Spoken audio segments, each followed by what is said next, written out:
उधर अनिल विज ने day and night news से खास बातचीत करते हुए बताया कि आरोप पत्र कमेटी ने कांग्रेस की जन विरोधी नीतियों को उजागर करने के लिए एक नई वेबसाइट लॉन्च की है, जिसमें लोगों से उनकी शिकायत पूछकर आगे की जांच की जाएगी।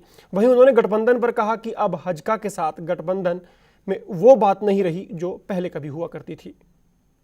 बीजेपी नेता अनिल विज आज हमारे साथ हैं। विजी, जैसे कि जिस तरह से आज की प्रेस वार्ता की है, एक आरोप पत्र में आपने लॉन्च की है वेबसाइट, उसके बारे में थोड़ा सा बताइए कि किस तरह की वेबसाइट लॉन्च। देखिए, हमने हरियाणा की जो सरकार है पिछले 10 वर्षों में जो घोटाले हुए हैं, जो भ्रष्टाचार हुए हैं, जो लोगों को पीड़ित किया गया है, उन सारों के मामले में एक आरोप पत्र तैयार करने का निर्णय लिया। उसके बारे में एक हमारी बाकायदा समिति बनाई गई है, जिसमें मुझे अध्यक्ष बनाया गया और वीर कुमार यादव जी को उसका सचिव बनाया गया।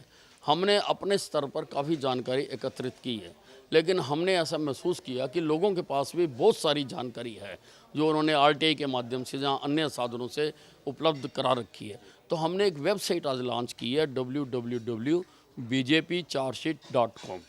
उसके ऊपर वो अपनी जानकारी भरकर भेज सकते हैं। हम जांच कराएंगे, अगर तथ्य सही पाएंगे तो हम उनको अपनी चार्जशीट में शामिल करेंगे।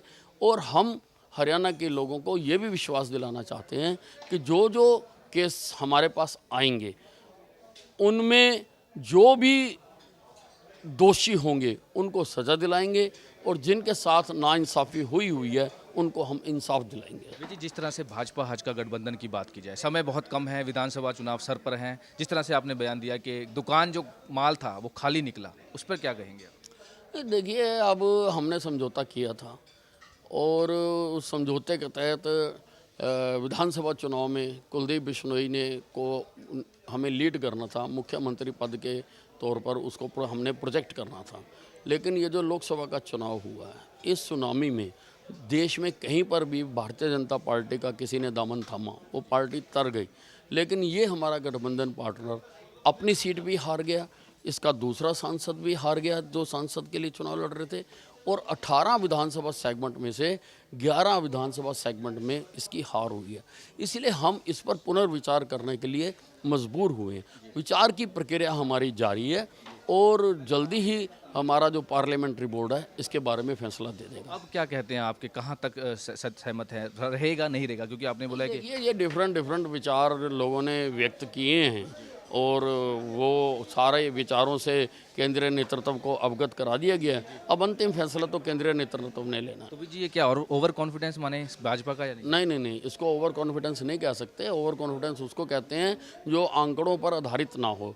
हमें इस लोकसभा चुनाव में 72 में से 52 विधानसभा सेगमेंट में हम विजयी रहे हैं, 11 में हम दूसरे स्थान पर रहे हैं, हमें लगभग 44% वोट शेयर मिला है। तो इसको ओवर कॉन्फिडेंस कहाँ कहेंगे, इसको तो वास्तविकता कहेंगे, और हमें वास्तविकता को स्वीकार करना चाहिए। जिस तरह से महंगाई दर पर दर बढ़ती जा रही है, मोदी सरकार अच्छे दिन आने वाले की बात की जा रही थी, तो अब लेकिन लोगों में काफ़ी नाराजगी देखने को मिल रही है, उसमें क्या कहेंगे? कोई बात नहीं, अभी जो कुछ हो रहा है, ये जो कांग्रेस के पिछले बजट पेश किए गए हैं, क्योंकि सारे आमदन और खर्चे पिछले बजट के हिसाब से हो रहे हैं।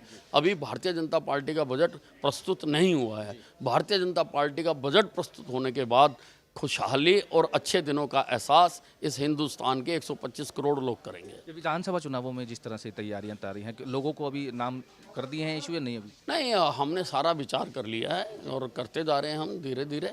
जैसे ही पार्लियामेंट्री बोर्ड हमारा इस गठबंधन के मामले में फैसला कर देगा तो हम बड़ी जल्दी नाम भी घोषित अनाउंस कर देंगे। जी बिल्कुल, जिस तरह से अनिल विज का साफ तौर पे कहना है कि आने वाले विधानसभा चुनावों में भाजपा ने जो है कांग्रेस के भ्रष्टाचार से मुक्त करने के लिए लोगों को जागरूक किया है और उसी के लिए वेबसाइट भी लॉन्च करी है। भाजपा का यही रहेगा कि जिस तरह से कांग्रेस सरकार ने जो है भ्रष्टाचार या जमीन घोटाले या जिस तरह से उन्होंने भाजपा ने आरोप लगाया उसको बिल्कुल सामने लोगों को लाना है, और उसी के चलते या जिस तरह की जागरूक अभियान जो है चलाया जा रहा है।